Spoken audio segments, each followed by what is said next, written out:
Thank you for staying tuned on The Conversation. Now we are looking at the family, which is a critical part of the society. But again, we're looking at emotional and spiritual intelligence. Emotional intelligence, I know. Spiritual intelligence, Are you talking about being prayerful? Well, we are going to find out on The Conversation today. We have an expert with us in the house who's going to break this down for us to really understand what emotional and spiritual intelligence is all about and the relationship between both and how it can help the family. Joining us on The Conversation this morning is Peters Bakare. He is a life coach. You're welcome to The Conversation. Thank you for having me. So, like I said, that emotional intelligence, I know.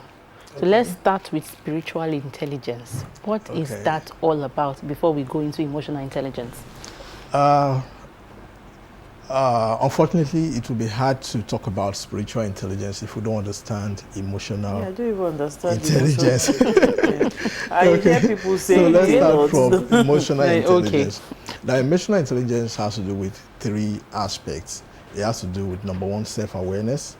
Then it has to do with self-management, then self-regulation. So first of all, you are aware of what am I feeling, how am I feeling. It's all about emotions and feeling. How am I feeling? So when you understand how I'm feeling, then okay, why am I feeling like this? Then how do I manage it? How do I regulate it?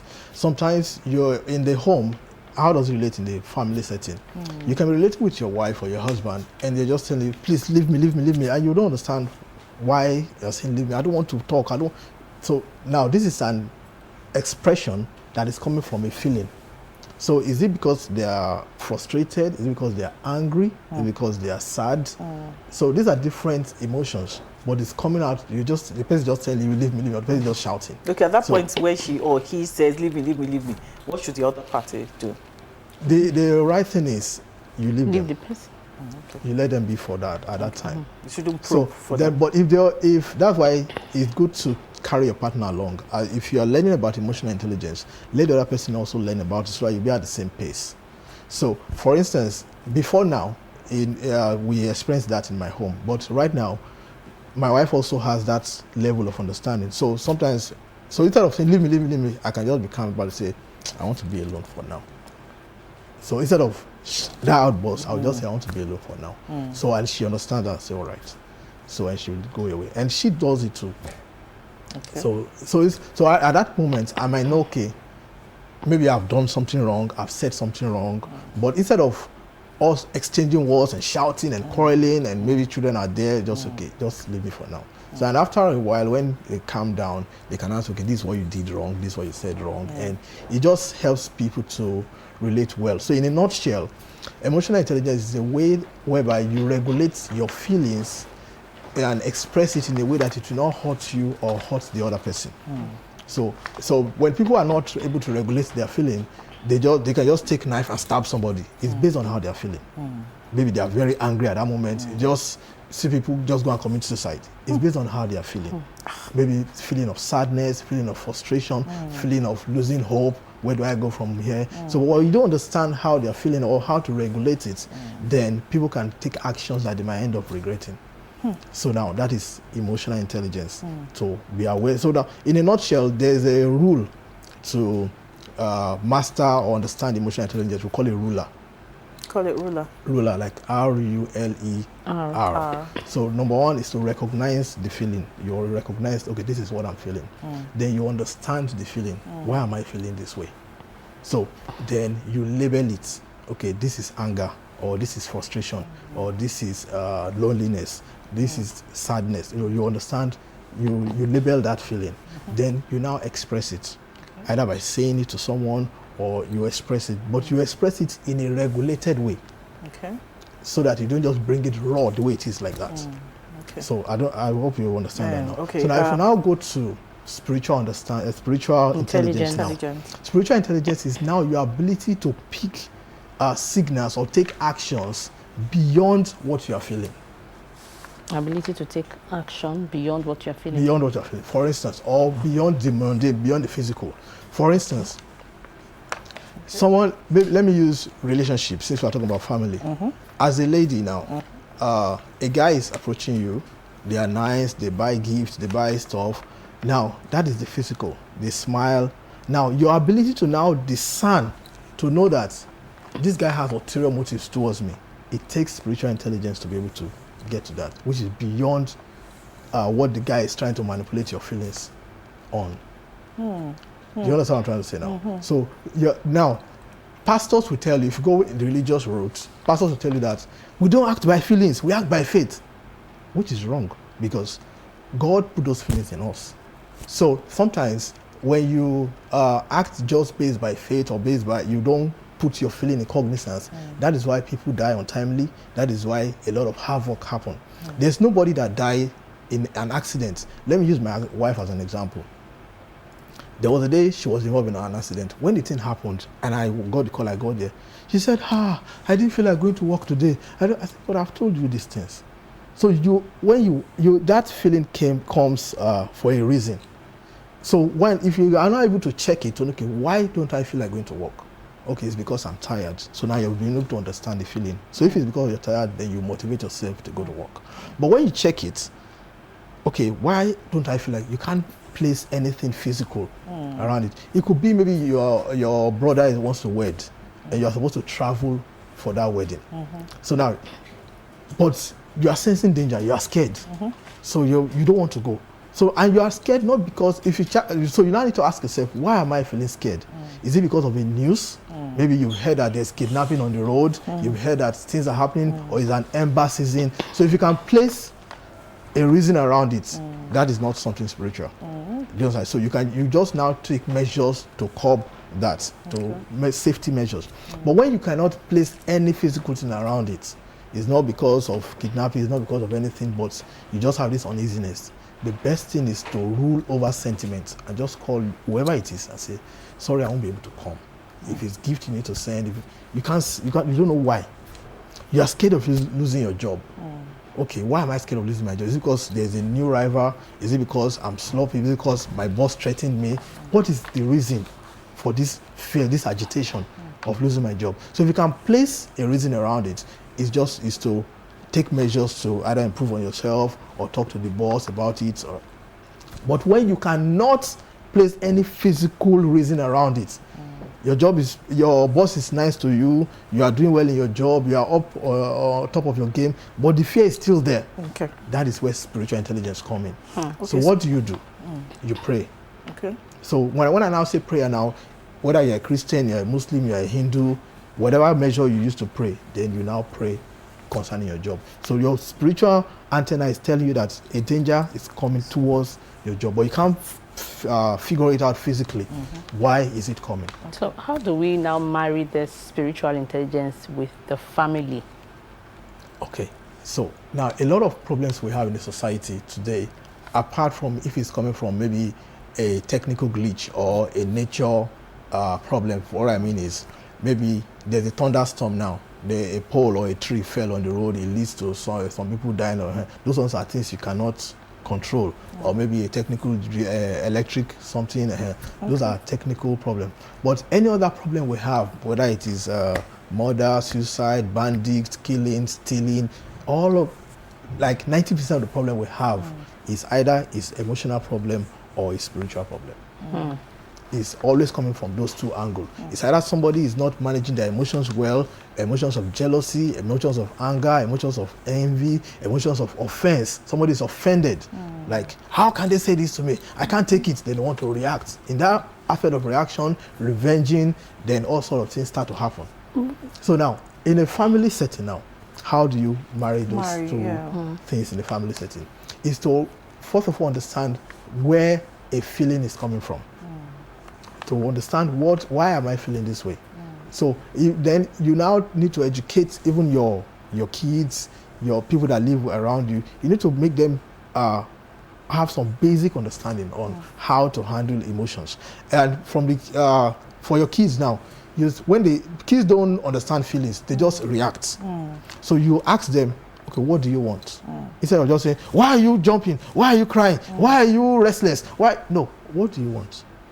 So when you ask them, what do you want? So they can tell you, okay, how are you feeling? They can tell you, okay, I don't want this, I want this. So it brings better relationship in a smoother way. It brings peace, and it results in a lot of conflicts in the home.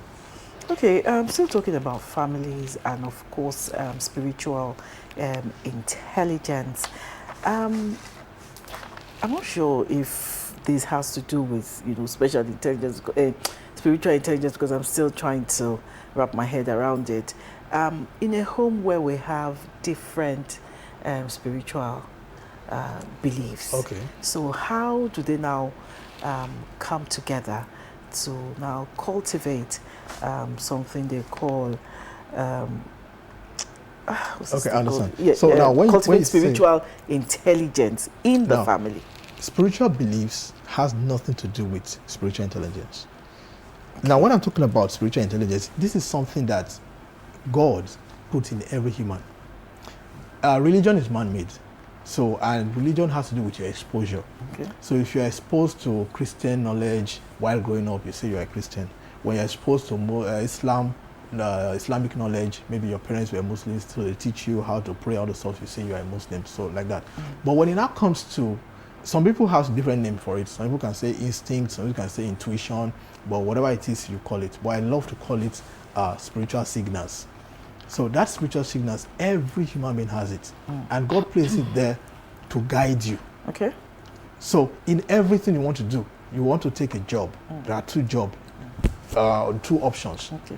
There's the way you feel peace about this one, or this one, when you think about this one, you're uneasy about it, then you now ask yourself, why am I feeling this way? Exactly. So that's where you now come in, you now know that, okay, maybe the pay of this one is higher, or the pay of this one. But in a way, where in a situation where the two of them has almost the same pay, the same benefit, the same package, and you still feel uneasy about this one. About one of them. That's where spiritual intelligence comes in, to let you know that your guidance is telling you not to go to that way.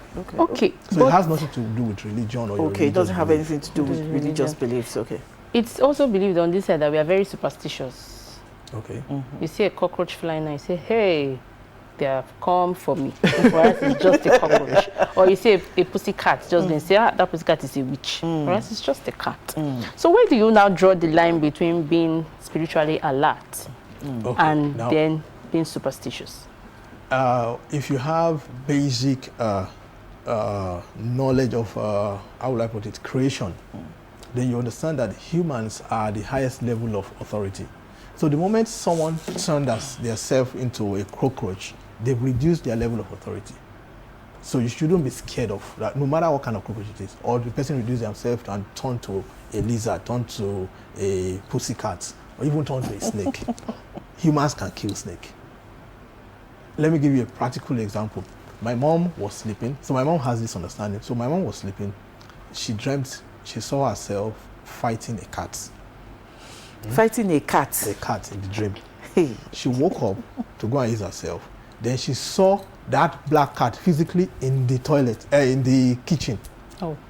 Now, an average human being will say, Okay, yay, they have come. Oh. Do you understand that? That cat Something is not their pet. No. Oh, okay. So Now how saw did you it get inside the kitchen. My mom closed the door, closed everywhere. You walk, mark my load. You understand that? So you will have the understanding that this cat is not ordinary, but you know that this person has reduced themselves. The level of authority of a cat can never be up to that of a human being. So if you have, because the first tactics that the devil uses or the enemy uses is fear. So they want to create fear. So by the time you see a cat and the cat is doing like meow, meow, so once you are scared, they have overcome you, they have overpowered you. But the moment they see that you are not scared, they be like, who is this guy? Even they themselves, they now start to caution. So it's all about knowledge. So when you have the right knowledge, you act right. You can be able to, you'll be able to Yes. draw the line So, between but superstition we should not allow. and spiritual We should not allow. One thing, there's always an extreme in every knowledge. So some people, they are so educated, they negate spiritual stuff. They say it doesn't exist. That's an extreme. So, but you need to create a balance. You know when something is physical, you know when something has gone Beyond the physical. Okay, let's talk about emotional intelligence now, and our Gen Zs, our teenagers. These days, many parents, find it, the struggle, to understand the emotions of their teenagers, because this particular behavior starts from being a teenager. So what's the first step towards parents, building emotional awareness? Since you said emotional intelligence is also about awareness.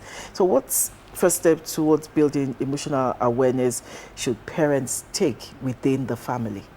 Is number one, children, whether regardless of the stage of maturity they have attained, they learn by observation. So a child who grows up in a toxic home is more likely to produce toxic behavior when they get to their own marriage. A child who grew up in a peaceful home where he or she has never seen their parent fight, there's a high chance that they will not exhibit such. So no, the first thing is we should watch how we relate in the presence of our children. That's the number one. The number two is to now guide what they are exposed to, because what we're exposed to generates emotions. For instance, maybe you're always online, you're seeing people using new car, new this, new that, new phones, latest iPhone. It brings a kind of desire. You begin to want that thing. Or you're watching things, you see people kissing, being erotic, it creates a feeling. So you guide them on those things and make sure you try to regulate what they're exposed to. But the highest point of all is to really, really tackle it and educate them and sit them down and say, okay, when you're feeling this way, this is how you do. Let me give, for instance, female, they have their own cycle, maybe menstrual cycle, hormonal cycle. It goes through a lot of cycles. So, but male also have it. But we have our own on a daily basis, not on a monthly basis. We have daily hormonal cycle, our testosterone. I don't know how to pronounce that one. But if you now have that, so if, as a guy now, or a man, if you have a male child, you now need to educate them. Okay, every morning, this thing is always high. So you wake up 5 a.m. is standing. So what do? So when you understand that, okay, it's based on this is how my body is. So this, does it happen to every man? Yes, every normal man. I like the word normal. Or healthy man. Any healthy man. Every healthy man. Yeah, every healthy man. So if it's not happening, you become scared. So what does it do to you? How does it? You just wake up and you are hard and you just want to enter somewhere.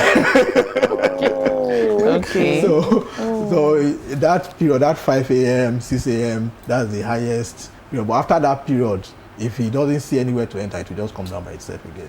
So when you understand it, you know that it's normal. That's nature. It's nature. Oh, so okay. it's just education. You educate your children that this happens. This happens, this and stuff like that. So now you have an erection.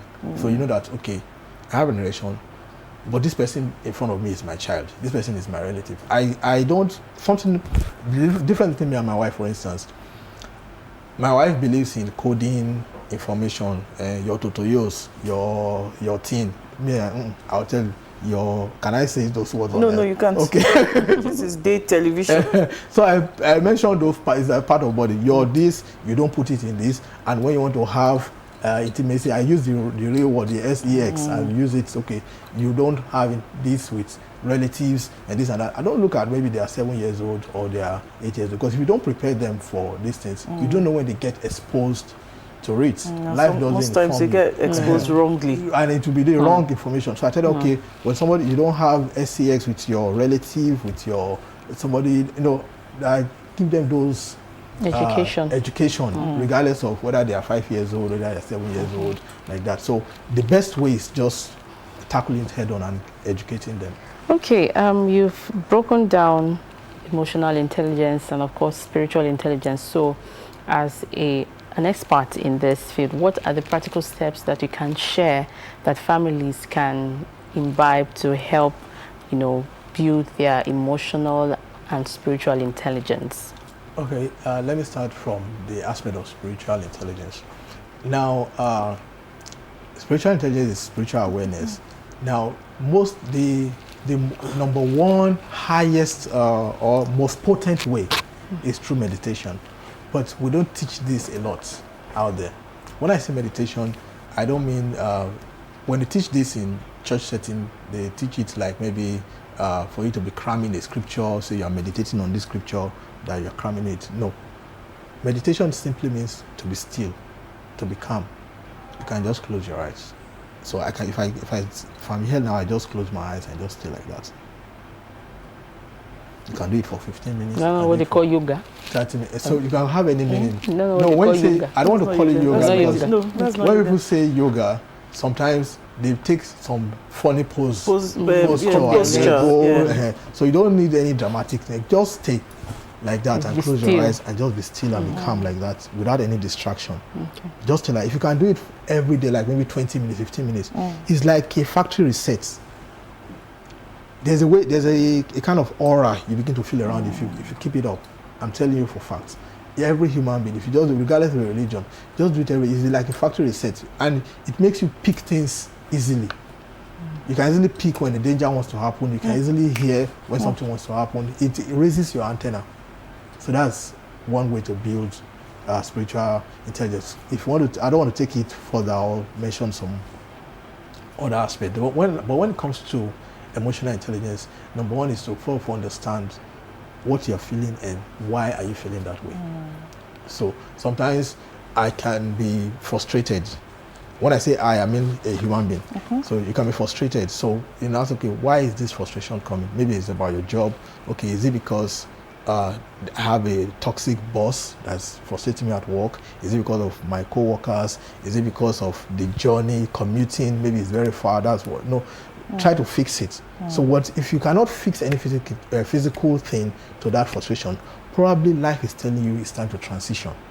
But most of the time we don't plan our transitions, or we don't think about it, because when it's time to move on from a particular job, a particular marriage, a particular phase, something that you will need to move to the next phase, if you refuse to catch it, that frustration comes in. You just discover you're frustrated. You can't fix it. You can't know why you're frustrated. Like, you're not just happy. You wake up, you're just sad. Okay. I just before we go, conflict is inevitable, and we usually have conflict also in the family, within the family. It could be with the children amongst themselves. It could be daddy and mommy. It could be mommy and children. It could be daddy and children. So how can emotional intelligence now be used, to resolve conflict so it doesn't become violence or a disaster? Okay. So it starts from still knowledge, understanding that every human being has a threshold. So 90% of the time, when you see homes where there are violence, man and woman fighting, it's because either the man doesn't have that knowledge or the woman doesn't have that knowledge. Both of the time, it will get to a place, maybe the man will be saying, maybe the woman is saying some things, and the man will say, stop it, I don't like that, please stop that, don't say that again. That person is beginning to get to their threshold. And threshold is like being pushed against the wall. So when you get to the wall, they want to bounce back. Yeah. So when somebody is telling you, stop it. If you are also someone who is emotionally intelligent, the wise thing to do is to stop it at that moment. But women will now switch and say, what will you do if I do not stop? What will you do? So it will now lead to outbursts. So, but if you are emotionally intelligent, when the person is telling you, stop it, just stop. Then if the person now refuses to stop, on your own partner, if you two are now emotionally intelligent, you avoid the scenario. Okay. You just move away. Walk away. Either you walk away, you go outside, you go for a walk, or just leave the scenario. If not, you do things that you What regret. about amongst our children, and you are the one coming to resolve, as a parent, so that they will see they are taking sides? Yes, that's why you always tell children, when your brother do this, come and report, instead of hitting them back or this, because with the anger they can just take something and hit them in the wrong way. But you say, okay, come and, no matter what they do, come and report. At the point, I have a boy who is very emotional. Like, just tell the boy, look at him doing like a dog. You just start crying, doing like a this. And the sister can say that to him. They'll just start crying. Like, what happened? Who beat you? He said, I'm doing like a dog. Maybe like a dog. So I've tried to correct them, and that's okay. If they say that, you to say your own back too. So because if you do not guide them like that, in that emotion, the boy might do something bad. So the first thing is, okay, tell them report, then you try to settle it and tell them, don't use such words, don't use negative words. You guide them. But at a point, you tell, because it's a man, it's okay, you to use your mouth, say your own truth back. Then I tell the girl, anything you don't want somebody to say to you, don't say it to them. Don't say it to them too. Because by the time you repeat it, you now say it's insulting you and things like that. Okay. I have one more question. Is it possible for families to use spiritual intelligence to solve emotional traumas and vice versa? I didn't get that. I said, is it possible for families to use emotional intelligence to solve spiritual, yes, to solve spiritual problems of spiritual intelligence? Give spiritual the spiritual. Yes. No. But can you use spiritual to solve emotional? Take care of emotional? No, too. Sure. It doesn't align. But it just make one just. I think the similarity is only when you are having a feeling. Okay. And you check all your physical environment. Why is this feeling coming? Okay. And you cannot pinpoint anything around you that connotes why you should be feeling that way. Okay. Then you now switch that this is a spiritual signal. That's just the correlation. But what I'm saying is feelings can come from spiritual realm. So we should not believe that we cannot never be led by feelings. No. If you want to go on a journey and you are feeling scared, ask yourself, why am I feeling scared? If you are uncomfortable, if you are irritated, or you just see somebody and your anger just well up on your inside, ask yourself, why am I angry? So if you can say, okay, but I don't know this person and I'm angry, it simply means that person has anger towards you. Okay. Are you getting it? So you just see that person and you just feel somehow. It means that what is inside that person is what is calling what is inside you. Okay. So you become careful of that person. Okay. I don't know if you understand. Yes, now. I understand. But if you can fix it, okay, I'm angry. When I saw you, I'm angry. Then I can fix it, okay, it's because of what she said. It's because of what she did. That one is not spiritual now. So then you just, either you approach it or you can tell why that feeling is coming. Okay, just before we go, lastly this time around, is there one message you have for our viewer, watching us, concerning emotional intelligence? Because a lot of people, emotional intelligence in the workplace is another conversation for another day. In making them understand how or when to use emotional intelligence within the family. Okay, thank you for that question. The number one way is don't act immediately based on how you're feeling. So one of the easiest ways, when you're angry, don't talk. Because there's no way you'll be angry and you will say something that will not offend the other person. One thing I always tell my wife is try to express your anger without being insultive. So you can be saying something and say, I'm so pissed off with what you're saying now. I'm so angry. What you're saying, you're just pissing me off. I have not insulted you. It's different from when I'm now angry. I say, you know that your head is not correct. You know you're very stupid. You know that now you are being insultive. But it's the same thing. I'm angry. But now at the worst scenario, I just keep quiet. But if you cannot take it again, you cannot keep quiet. Leave the situation. Leave the environment. Is it also emotional intelligence to know that, or to understand or to identify that, you can express yourself anyway, anyhow when you're angry? No. You are not being emotionally intelligent now. Because you can't just say, the perfect example I can give you is, now, you are feeling hot the other time before we came on air. You said you're feeling hot like that. So now, if you were in your house, you would have off your dress or remove your headgear or something, or just fan your body. Yeah. But your intelligence tells you that you're in a public place, you shouldn't do that. The same way, you cannot do anyhow. So somebody can tell you now that just use some insultive words on you. But when I know that, okay, we're in a public place, as a man of dignity, I shouldn't do that. So you control yourself and just calm. Sometimes as simple as, I don't want to talk about that. Okay. I don't want to talk about that. You just ignore it. You have the right to speak or not to speak. Because you know that by the time you speak now, it's what you say they will now use against you, that he said so something. Nobody will remember what the other person said. Thank you very much, Peter Bakari, our life coach, and he's been able to draw the line between emotional and spiritual intelligence, a distinct line and an understanding, and this is within the family. Like I said earlier, emotional intelligence, in the workplace is another conversation for another day. Thank you very much. The family you nurture now is a legacy you will have in future. We'll go on a short break. When we come back, the conversation continues, and it is another conversation entirely.